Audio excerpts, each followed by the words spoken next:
Tudo tem seu tempo, há um momento oportuno para cada coisa debaixo do céu. Tempo de nascer, tempo de morrer, tempo de plantar, tempo de arrancar o que foi plantado, tempo de matar, tempo de curar, tempo de destruir, tempo de construir, tempo de chorar, tempo de rir, de lamentar, de dançar, tempo de espalhar pedras e tempo de as ajuntar, tempo de abraçar e tempo de afastar-se dos abraços, tempo de procurar, tempo de perder, tempo de guardar, tempo de jogar fora, tempo de rasgar e tempo de costurar, tempo de calar e tempo de falar, tempo do amor, tempo do ódio, tempo da guerra, tempo da paz. Muitas vezes nós matamos a nossa vida, ou matamos a oportunidade de viver bem, porque nós não somos capazes de fazer a leitura correta do que o tempo está nos pedindo. Porque é assim mesmo. Cada dia o tempo vai nos pedir alguma coisa.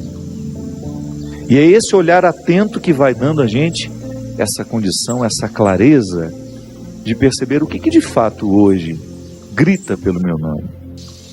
O que de fato hoje chama por mim. Qual é a realidade hoje que é inadiável? Minha gente, às vezes nós somos tão negligentes na percepção disso, que às vezes nós desperdiçamos um mês, um ano, 10, 20, colocando o nosso empenho numa realidade que nem era para aquele momento. E é por isso que é tão interessante a gente desenvolver a habilidade de dizer não e de dizer sim, porque essa é uma habilidade que só a maturidade nos traz. Que às vezes, porque somos imaturos, nós não sabemos nem dizer não, não sabemos olhar as urgências do tempo, então a gente vive para agradar o outro. Não. Antes de agradar o outro, você precisa perceber o que a vida está pedindo de você. Porque nem sempre aquilo que o outro, aquilo que você pode fazer para agradar o outro, está em consonância com aquilo que a vida está pedindo de você. Mesmo que para a gente crescer, nós temos que ter coragem de cortar muitas coisas. A Sagrada Escritura diz: tempo de matar, tempo de fazer nascer. Tudo depende da percepção aguçada que nós precisamos ter para olhar o momento presente e descobrir o que de fato merece o nosso empenho. Quantas vezes eu na minha vida me empenhei no lugar errado, na questão errada, e depois não tem como ser feliz. Não tem como eu descobrir um contentamento sabendo que o meu empenho não foi onde deveria ter me empenhado. Não há possibilidade de eu me sentir realizado, de sentir-me bem com as minhas escolhas, porque o que vai fazer com que eu me sinta bem é olhar para o contexto das minhas escolhas e ficar confortável com aquilo que foi escolhido. É interessante porque às vezes a nossa maneira de viver nos priva até mesmo dessa percepção. Nós estamos muito estranhos a nós. Não é estranho com o outro, não. É estranho a nós mesmos. Estranhos a nós mesmos. A música fala, né, que às vezes nós ficamos sem alma. O corpo precisa de alma. Sim, eu preciso de sustento para a minha vida. Eu preciso de significar a minha matéria. Eu preciso colocar alma em tudo aquilo que sou eu. Até na casa onde eu moro. Eu sempre saio de casa, e agora eu fiquei 17 dias fora de casa, que eu emendei o evento que eu tive em Maringá, depois com a peregrinação, e da peregrinação já fui para o evento de Recife. Fiquei 17 dias sem pisar na minha casa. E a vida tem me ensinado que a casa não é um aglomerado de paredes. A casa é um sentimento que me ocorre. Não é só uma construção material, não. Quando eu entro dentro daquelas paredes que eu construí com o meu trabalho, ali eu identifico a alma que me sustenta. é um sentimento que me ocorre. Nós que voltamos da peregrinação agora, eu tenho certeza que todos experimentamos isso. Quando a gente abre a porta da casa, quando a gente entra, é um sentimento bom que nos ocorre. Isso é alma. É quando a matéria está plena de significados. É quando a gente começa a atribuir um significado que ultrapassa as paredes, os móveis, o telhado ou a laje, o jardim, o portão de entrada. É um sentimento que nos ocorre. E é interessante que a qualidade da nossa vida está intimamente ligada à nossa capacidade de depositar alma nas coisas. Eu não estou falando dessa alma, do significado mais profundo da nossa vida, dessa dimensão espiritual que me conecta com a eternidade. Não. Eu estou falando de tudo aquilo que vive e que faz sentido à matéria. Traz sentido àquilo que é material. Então a gente usa de maneira inadequada o termo alma. Perceber que os meus objetos estão perpassados por um significado que ultrapassa a matéria. Como dizia Rubem Alves, né? Existem coisas que são mais que coisas, são coisas que nos fazem lembrar. Isso é, virar um sacramental. Da mesma maneira como eu trago uma lembrancinha da viagem, aquilo é para mim apenas um sacramental de alguma coisa que foi boa, que foi vivida, que foi experimentada, que me fez bem.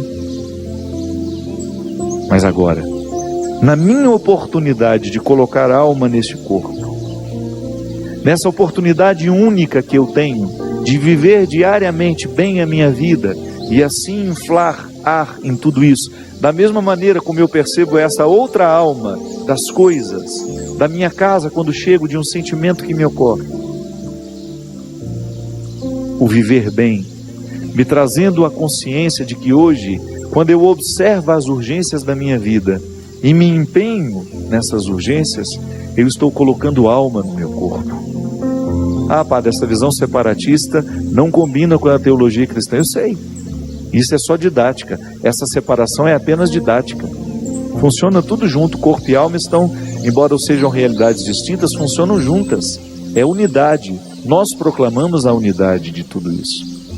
Agora, quando eu percebo, quando eu identifico que eu não estou fazendo, que eu não estou me empenhando para viver bem, eu estou sim fragilizando os recursos da minha alma, que são justamente para me ajudar a viver bem a própria vida do corpo. Trabalham em conjunto, minha gente. E nós muitas vezes negligenciamos a observância do tempo, como na Escritura que diz. O escritor sagrado fala justamente isso. Tempo de chorar e tempo de rir. Há momentos que a própria vida te mostra a necessidade de chorar, de jogar para fora os seus excessos, de não ter medo da tristeza, de permitir que essa tristeza cave dentro de nós